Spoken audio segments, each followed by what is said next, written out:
በስመ አብ ወወልድ ወመንፈስ ቅዱስ አሐዱ አምላክ አሜን። እንኳን ለዐቢይ ጾም 8ኛ እሁድ ወይም 8ኛ ሳምንት ለበዓለ ሆሳዕና በሰላም አደረሰን አደረሳችሁ። እግዚአብሔር እንደወደደና እግዚአብሔር እንደፈቀደ በዚህ ትምህርታችን አጠር አድርገን ሆሳዕና ማለት ምን ማለት ነው? በዚህ ዕለት ጌታችን መድኃኒታችን ኢየሱስ ክርስቶስ ምን ያደረገበት ዕለት ነው? ከዘንባባ ቀለበት ሰርተን ለምን እናስራለን የሚለውን አጠር አድርገን እንመለከታለን። ሆሳዕና ማለት ትርጉሙ እባክህ አሁን አድን ማለት ነው። አሁን ባርከን ማለት ነው። ከዘንባባ ቅጠል ቀለበት ሰርተን ለምን እናስራለን?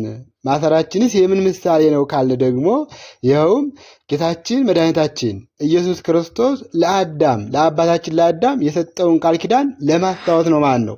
ይኸውም ምንድን ነው ካልነ ከልጅ ልጅ ተወልጄ አድንሃለሁ ያለውን የተስፋ ቃል ለማስታወስ ነው ማለት ነው። ለአባታችን ለአዳም በገባለት ቃል ኪዳን መሰረት ከሰማየ ሰማይ ወርጄ ከልጅ ልጅ ተወልጄ አድንሃለሁ ባለው ቃል መሰረት አድኖታል። ያንን ለምን እናከብራለን ካልነ ጌታችን ለአዳም ከሰይጣን ግዛት ነፃ እንዳወጣው ሁሉ እኛንም ከሰይጣን ግዛት ከመከራ ሥጋ ከመከራ ነፍስ ከክፋት ከኃጢአት አውጣን ማረን ለንስሐ ሞት አብቃን ከቤትህ አትለየን እያል ቃል የምንገባበት ዕለት ነው ማለት ነው። እንግዲህ ጌታችን መድኃኒታችን ኢየሱስ ክርስቶስ በዚህ ዕለት ወይም በበዓለ ሆሳዕና ለምን በአህያ ላይ ተጫነ? በአህያ ውርንጫና በአህያ ላይ ለምን ተጫነ?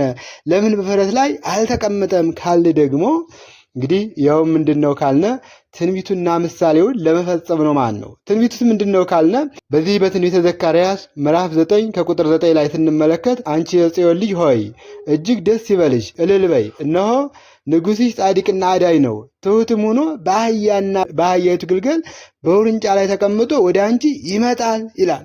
ይህ ትንቢት ይፈጸም ዘንድ በበዓለ ሆሳዕና ጌታችን መድኃኒታችን ኢየሱስ ክርስቶስ በአህያና በአህያ ውርንጫ ተቀምጧል ማለት ነው። ተቀምጦ ወደ ኢየሩሳሌም መጥቷል ማለት ነው።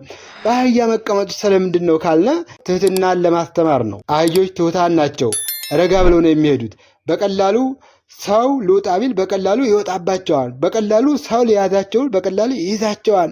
ይኸውም ጌታችን መድኃኒታችን ኢየሱስ ክርስቶስ ለፈለጉኝ ሁሉ የቅርብ አምላክ ነኝ ሲል በንጽህና በየዋህነት ለሚኖሩ ምዕመናን አድሬባቸው እኖራለሁ ሲል በአህያ ላይ ተቀምጧል ማለት ነው። ጌታቸው ወደ ኢየሩሳሌም ሲገባ ዘንባባ እያነጠፉ እልል እያሉ የምትቀበሉት ምስጢሩስ ምንድን ነው ካልነ ደግሞ ዘንባባ ደርቆ እንደገና ሕይወት ይዘራል። የደረቀን የምታለመልም አምላክ ነህ ሲሉ ዘንባባን ይዘው ተቀብለውታል።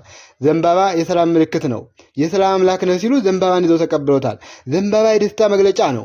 አንተ ደስ የምታሰኝ ሐዘናችን የምታረቅልን አምላክ ነህ ሲሉ ዘንባባን ይዘው ተቀብለውታል። ኪሩቤል በሚሸከሙት ዙፋን የሚቀመጥ አምላክ ሲሆን ትሑት ሆኖ በአህያ ላይ ተቀመጠ። አህያዋን ከውርንጫዋ ፈታችሁ አምጡልኝ ማለቱ ስለምንድን ነው ከተባለ የሰው ልጅ ከኃጢአት እስራት ለመፍታት የመጣ አምላክ መሆኑን ለማጠየቅ የመጣ አምላክ መሆኑን ለማፍሰር ማለት ነው።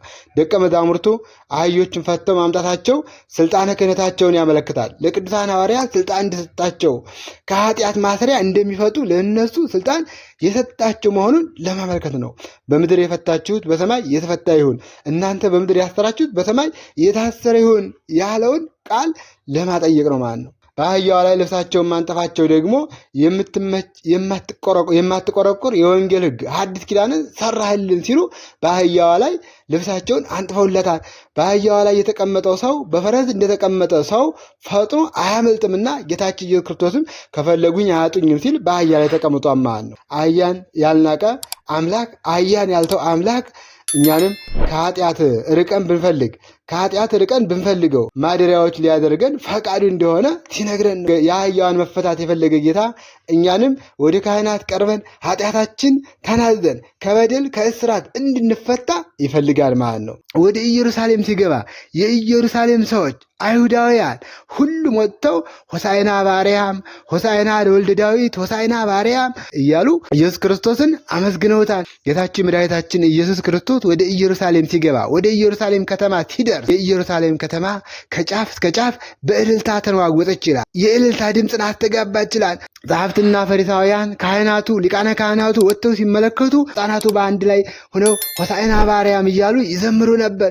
በዚህ ጊዜ ዝም በሉ አሉ። የኢየሱስ ክርስቶስን መመስገን ያልፈለጉ፣ የኢየሱስ ክርስቶስን ከፍ ከፍ ማለት መከበር የማይፈልጉ ሊቃነ ካህናት፣ አስመሳዮች ፈሪሳውያን ዝም በሉ አሉ። ሕፃናቱንና ሕዝቡን ዝም አስባሏቸው። ጌታችን መድኃኒታችን ኢየሱስ ክርስቶስ እናንተ እነዚህን ሕፃናት እናንተ እነዚህን ሕዝቦች ዝም ብታስብሏቸው የቢታንያ ድንጋዮች ያመሰግኑኛን ብሎ አፍ አውጥተው እንዲያመሰግኑት ሆሳዕና በአርያም እያሉ እየተገለባበጡ እንዲያመሰግኑት አድርጓል ማለት። ስለዚህ ይህ በዓል ታላቅ በዓል ነው። ጌታችን መድኃኒታችን ኢየሱስ ክርስቶስ በአህያ ውርንጫ ላይ ሆኖ ወደ ቤተ መቅደሱ መጥቶ ቤተ የሰብ ቤተ ጸሎት ይሰመይ ቤተ መቅደሱን ያነጻበት፣ ቤተ መቅደሱን ለጸሎት ያዘጋጀበት፣ የመዳን ቀን መቅረቡን ያበሰረበት ቀን መሆኑን እንግዲህ መጽሐፍ ያስረዳናልና በዓሉን አክብረን እስከ መጨረሻው በቤት ጸንተን እንድንኖር የአምላካችን የልዑል እግዚአብሔር ፈቃድ የእናታችን ድንግል ማርያም አማላጅነት አይለየን። ይቆየን።